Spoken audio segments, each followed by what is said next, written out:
Good afternoon. My name is Andrew Tai. I'm a hepatologist at the Ann Arbor VA. Today we'll be reviewing the hematologic side effects associated with hepatitis C treatment. I have no financial disclosures relating to the topics being discussed today. The main goal of today's talk is to give you an overview of the common hematologic side effects associated with hepatitis C treatment. The medications that are currently approved for hepatitis C treatment can cause anemia, leukopenia, and thrombocytopenia. We will focus on the practical management of these side effects. I hope we can convince those of you who do not yet treat patients with hepatitis C that these side effects are usually straightforward to manage. These are the medications that are currently approved for the treatment of hepatitis C. As of 2012, peginterferon and ribavirin are used regardless of HCV genotype.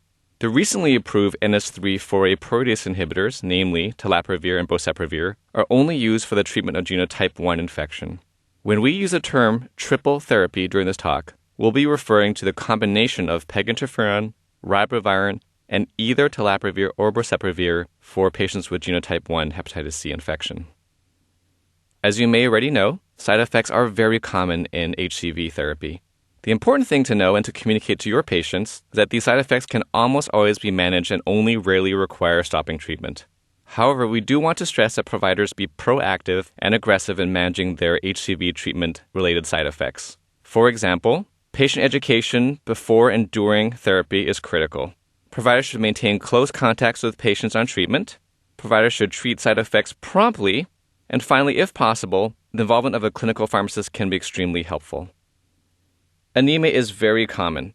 With peginterferon and ribavirin dual therapy, which we are still using for patients with genotype 2-3 infection, about 20-30% of patients will develop anemia, defined as a hemoglobin of less than 10 grams per deciliter.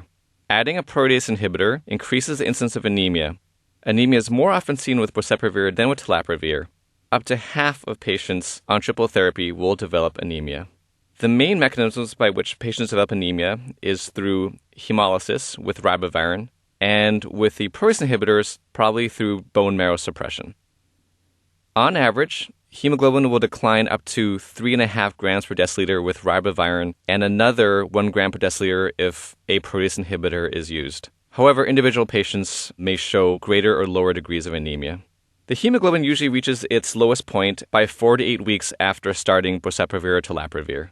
It is important to note that anemia is worse with renal insufficiency because ribavirin is renally cleared. Ribavirin is not generally recommended if the estimated GFR is less than 50 mL per minute, and patients with lesser degrees of renal insufficiency may need to start with lower doses of ribavirin.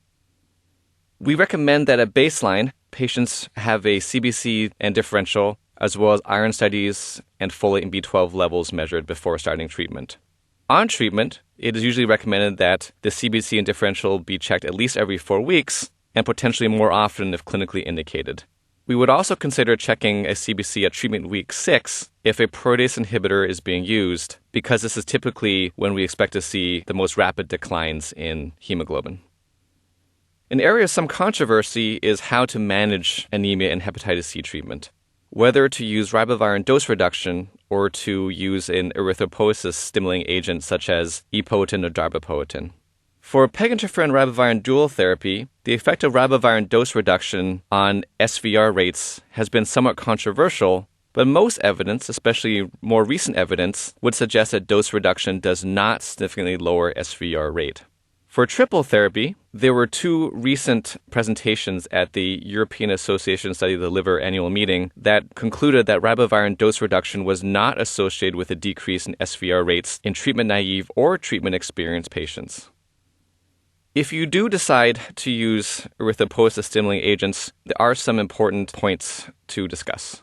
ESAs may increase the risk for cardiovascular and thrombotic events, particularly if the hemoglobin is maintained above 12 grams per deciliter.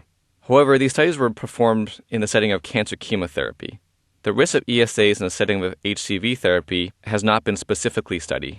ESAs are not FDA approved for the treatment of anemia in hepatitis C treatment, but it is approved for use at the VA.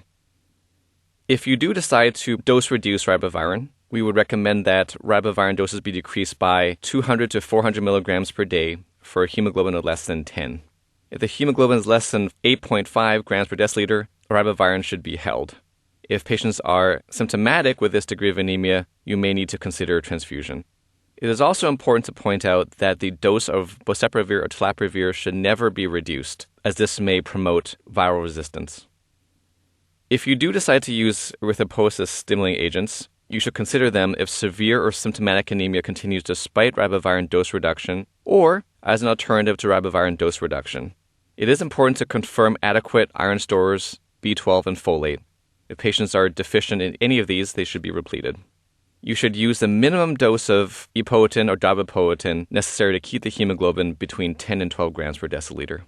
The recommended starting dose for epoetin in the setting of HCV-related anemia is 40,000 units subcutaneous weekly. We'll now turn to leukopenia. This is also a fairly common side effect. It's mostly due to peg interferon, but the risk is increased somewhat by boceprevir and telaprevir. The package inserts for peg interferon recommend dose reduction for an absolute neutrophil count, ANC, of less than 750 and holding peg interferon for an ANC of less than 500.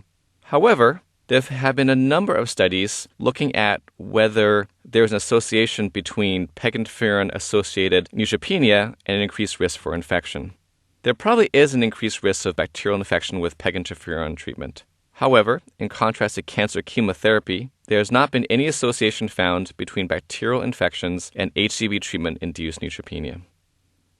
If patients become leukopenic or neutropenic on peg interferon therapy, these are the three management options.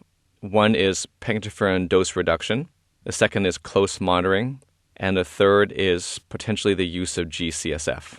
And if your patients develop leukopenia on therapy, this is also something that can always be handled in scan echo consult. Finally, we'll turn to thrombocytopenia.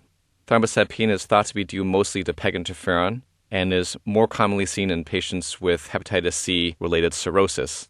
The package inserts for peg interferon, alpha 2A and 2B, recommend dose reduction for a platelet count of less than 50,000 and 80,000, respectively, and holding for a platelet count of less than 25,000 and 50,000, respectively. However, although there's less evidence for this than for neutropenia, there has not been any clear association demonstrated between treatment-induced thrombocytopenia and risk of severe bleeding. Your management options for thrombocytopenia include, again, peg interferon dose reduction or close monitoring. I should point out that although there is a medication called Eltrombopag approved for the treatment of thrombocytopenia associated with ITP, it is not FDA approved for the treatment of thrombocytopenia associated with liver disease or HCV treatment. There is a potentially increased risk of portal vein thrombosis in patients with chronic liver disease treated with Eltrombopag. Finally, to conclude, hematologic side effects are very common with hepatitis C treatment, but are generally not difficult to manage. It is important to monitor the CBC, particularly between weeks 4 and 12, because that is typically when patients develop their nadir hemoglobin. We would also recommend that you consider pre-treatment referral to liver scan echo or to the Ann Arbor Liver Clinic for patients with baseline cytopenias or chronic kidney disease. Thank you very much.